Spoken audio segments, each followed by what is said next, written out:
처음으로 서보니까 느낌이 어떠세요? 굉장히 떨렸습니다. 굉장히 떨려서 내려 못했습니다.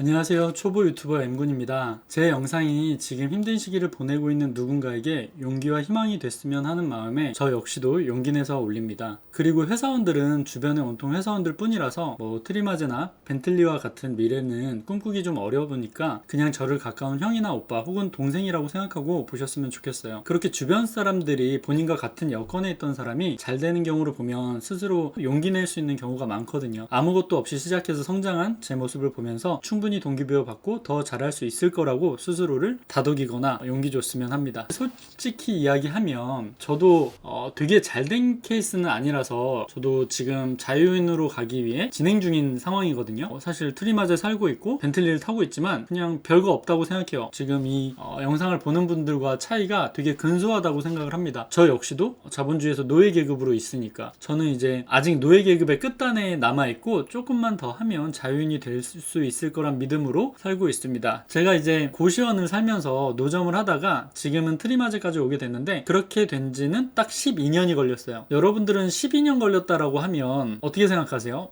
너무 고생을 많이 한 거 아니야? 아니면 생각보다 되게 잘 됐네? 12년 만에 트리마제라니? 라고 생각할 수도 있을 거예요. 일단은 여기로 오고 나서 여기가 경치가 너무 좋아가지고 마음이 좀 편안해지는 거는 확실히 있는 것 같아요. 근데 저는 여러분들 지금 힘든 상황이라면 여러분들과 비슷한 상황에 있었던 사람이라는 거를 말씀드리고 싶고요. 제가 했던 어떤 일에 대해서 가족, 친척, 친구 그 누구도 직접적으로 도움을 준 건 없어요. 심지어 너는 안 될 거다라고 저주를 저한테 한 가까운 지인들은 있었죠. 왜냐면 여러분들이 잘 한번 생각해 보셔야 되는 게 내 주변 사람들이 내가 잘 되는 거를 좋아하는 경우가 많지 않아요. 만약에 이제 그런 사람이 주변에 있다라고 하면 그분은 정말 축복받은 사람인 거죠. 사람은 대부분 본인이 우월함을 증명하는 거를 좋아하지 누군가가 우월함을 증명함으로써 내가 낮아지는 거를 원하지 않거든요. 그래서 저 역시도 제가 잘 되는 걸 바랬던 친구들도 사실은 많이는 없었던 것 같아요. 그런 상황이었고 그거를 이제 증명하기 위해서 제가 이때까지 탔던 차들을 잠깐 보여드리면 이렇게 되는데요. 저는 이제 미오 100SS 요거 오토바이 친척형이 줘가지고 그거 좀 타고 다니다가 치킨집 때 이제 오토바이 타고 다니니까 겨울에 너무 손이 시려워가지고 고무장갑 끼고 가죽장갑 끼고 그리고 이제 면장갑을 껴도 추워서 이제 차를 급하게 이게 1000만원 안 했나? 1000만원 정도 했나 그랬을 거예요. 그 다음에 이제 제가 20대 때부터 계속 타고 싶었던 아우디 A5를 탔었고 그 다음에 박스터에서 벤틀리로 넘어왔습니다. 저는 보시면 아시겠지만 점진적으로 성장했어요. 갑자기 성장하지 않았고 점진적으로 그렇게 올라왔고요. 아무튼 말씀드리고 싶은 게 저는 확실한 흙수저였어요. 그래서 저와 같은 흙수저라면 여러분들도 용기를 내서 정신 바짝 차려가지고 지금부터 하셔야 된다라고 생각을 합니다. 그래야 조금씩 바뀐다라고 생각을 합니다. 그리고 제가 조금 속상한 부분은 흙수저들은 대부분 친구들도 흙수저인 경우가 많아요. 그러니까 동네에서 이제 어릴 때부터 중고등학교를 나오니까 흙수저 동네는 친구들도 대부분 흙수저예요. 근데 그러면 뭐가 안 좋냐면 가난한 사고가 비슷하거든요. 그러니까 그런 친구들은 대부분 대기업이나 안정적인 공무원 정도만 돼도 되게 만족하고 안주하려고 해요. 그래서 제가 어릴 때 친구들과는 지금 연락을 안 하고 지내요. 20대 때 거의 다 끊겼어요. 그거에 대해서 좀 길게 얘기하고 싶은 것도 있지만 아무튼 그들과 저는 관여도가 달라서 뭔가 제가 이제 필사적으로 일하고 저는 어떻게든 돈을 벌어야 할 때 그 친구들은 이제 게임한다거나 여자를 만나러 다닌다거나 이랬기 때문에 그게 이제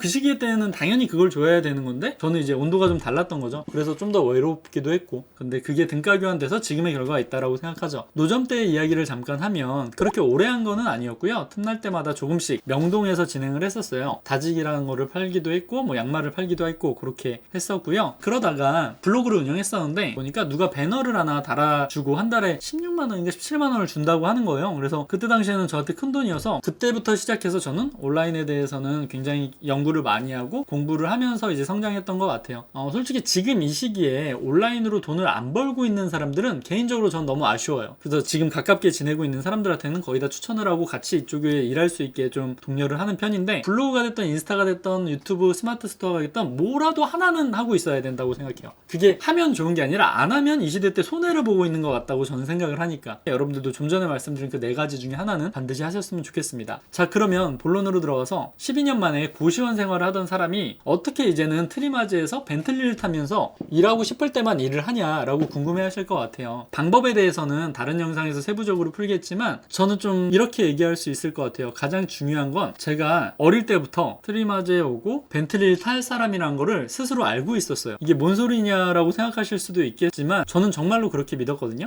이게 되게 중요해가지고 제가 좀 구체적으로 설명을 드리면 스스로의 미래를 믿는 것보다 중요한 건 없어요. 그러니까 이거 없이는 어떤 기술이나 제가 효율적 방법을 제시해도 여러분들이 위기의 상황에 그냥 극복하지 못하고 떨어지거든요. 제가 그런 걸 너무 많이 봤어요. 자, 한번 생각해 볼게요. 제가 이제 12년 전에 명동에서 노점을 하고 있는데 제가 지금 그때로 돌아와서 그 불쌍한 가엾은 청년을 만난다면 제가 지금 그 친구한테 뭐라고 얘기할까요? 야, 걱정 마. 너 우리나라에서 가장 좋은 아파트랑 벤틀리라는 뭐 3, 4억 하는 그런 차도 타게 돼. 지금 잘하고 있으니까 묵묵히 해봐. 라고 하지 않을까요? 저는 그 이야기를 그때 당시에도 스스로한테 했던 거예요. 힘들 때마다. 그래서 누군가 날 괴롭힐 때마다 괜찮아. 난 더 올라갈 사람이니까 여기서 이렇게 나랑 급이 안 맞는 사람들을 상대하면서 머무르지 말자. 다음으로 더 넘어가자. 라고 생각을 했던 거죠. 제가 치킨집 할 때 가산동 제1층 치킨 철판이야라는 치킨집을 했었는데 지금은 없어졌어요. 그때 이제 그 안에 치킨집이 원래 2개가 있었어요. 근데 제가 이제 후발로 들어간 건데 저희만 장사가 잘 됐거든요. 왜냐면 저는 온라인으로 마케팅을 했었으니까. 그래서 저희만 매일 줄 서고 이랬던 기억이 있는데 그때 한번 X자 배너 혹시 아세요? 이렇게 밖에다 세워놓는 그 배너가 있는데 그거를 누가 제가 출근했더니 다 찢어놓은 거예요. 화분을 깨놓은 적도 있었고 누가 있었을까요? 저는 지금도 몰라요. 뭐 두 치킨집 중에 하나일 가능성이 높았겠죠. 근데 저는 아무런 대응도 하지 않았어요. 왜? 내 깜냥이 평생 치킨집 하다 끝낼 그 깜냥이 아니었다라고 스스로 믿었으니까. 저는 훨씬 더 효율적인 일을 하고 더 큰 그릇이라고 스스로 생각했으니까. 그래서 그냥 상대하지 않고 묵묵히 제가 할 거를 했던 거죠. 여러분들은 스스로의 미래를 믿고 있나요? 여러분들 10년 뒤에 뭐 하고 있을 것 같아요? 시그니엘에서 람보르기니 타면서 그렇게 살 거라고 생각해요? 그렇게 믿는 사람은 사실 어떤 일을 하든 간에 잘 될 수밖에 없어요. 정말 그렇게 믿어주면 스스로가. 근데 그렇게 스스로를 믿는 사람이 많이 없더라고요. 스스로가 자신을 안 믿어주면 누가 자기를 믿어주겠어요? 아무도 안 믿어주지. 저는 이제 어릴 때부터 잘하는 건 없었지만 망상에 가까울 정도로 스스로에 대한 미래를 믿고 있었어요. 요거는 좀 창피하고 웃긴 예시가 있는데 대학교 때 만났던 분이 있었어요. 돈도 없어서 친구들한테 이제 술값도 빌리고 차비도 빌리고 그럴 때였는데 제가 이제 술 취해서 그 친구랑 통화를 하다가 실수로 이런 얘기를 했어요. 너 나 지금 돈 보고 만나는 거지? 라고 말을 했던 거예요. 그 친구한테. 사실 어이없죠. 그때 돈이 너무 없어서 데이트 비용도 거의 7대3으로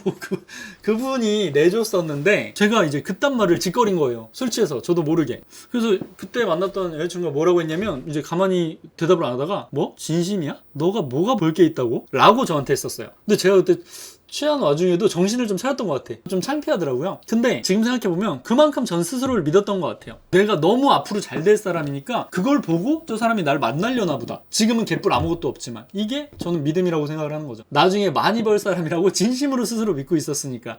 저는 지금도 제 계획을 주변에 이야기하고 다녀요. 정말 돈이 없을 때 대학교 때도 싸이월드에 목표 적을 때 나는 20대 때 반드시 아우디를 탈 거다 라고 써놨고 포르테를 탈 때도 주변에 농담 반 진담 반으로 나는 뒷글자 하나 무조건 바꿀 거야. 나는 포르쉐를 반드시 탈 거야 라고 얘기를 하고 다녔어요. 지금 제가 사람들한테 뭐라고 하는지 아세요? 구독자 10만 명 모을 거라고 이야기를 해요. 나는 구독자 10만에 유튜브를 할 거야. 될까요? 안 될까요? 지금 여러분이 눌러주면 될 거고 안 눌러주면 안 될 텐데 모르죠. 될지 안 될지 세상 일이 내 맘대로 안 되는데 누가 알아요? 하지만 저는 조금 무식하게 스스로를 믿고 그 과정을 즐길 뿐이에요. 이때까지 계속 그렇게 살아왔으니까. 여러분들도 속는 셈 치고 한번 스스로를 믿어보는 건 어떨까 싶어요. 당신이 타고 싶은 차와 살고 싶은 집을 몇 년 안에 살지 적고 잘 보이는 곳에 붙여놓고 주변 사람들 만날 때마다 얘기하는 거예요. 아, 나는 거기 갈 거야. 그러면 여러분들의 의식과 무의식 중에 그거를 하기 위해서 자꾸 생각하고 움직이게 될 수밖에 없어요. 그리고 그 외에 그걸 하지 못하는 어떤 행동들은 배제하게 되고. 제가 뛰어난 사람이라서 지금 이렇게 된 거라고 생각하시나요? 아마 저를 어릴 때부터 본 친구들은 그렇게 말하지 않을 거라고 저는 생각해요. 그냥 많이 부족한 사람이지만 전 그런 저를 조금은 가엾이 여기고 아끼면서 제가 원하는 거를 존중해주고 믿어줬을 뿐이에요. 그게 되게 저는 중요하다고 생각을 하는 거죠. 여러분들도 한번 해보셨으면 좋겠어요. 스스로 정말 자기 자신이 원하는 걸 찾은 다음에 그거를 이야기하고 그걸 이루기 위해서 모든 걸 다 해보는 거 한번 저는 해보셨으면 좋겠어요. 스스로를 어느 정도로 믿어야 되냐고요? 돈 한 푼 없는 사람이 술 취해서 애인한테 너 나 돈 보고 만나는 거지? 라고 이야기할 수 있을 정도로 스스로를 한번 믿어보세요. 같이 한번 해봤으면 좋겠어요. 저는 구독자 10만이 올해 목표입니다. 당신은 월천이 목표건 아니면 목표하는 차가 뭐가 있건 간에 댓글로 적고 이루고 나서 다시 그 댓글을 보러 온 다음에 거기에 대댓글로 달성했다고 한번 적어보세요. 그렇게 사는 삶이 저는 주도적인 삶이라고 생각을 합니다. 한번 해보세요. 여러분들은 충분히 그렇게 할 수 있는 사람이잖아요.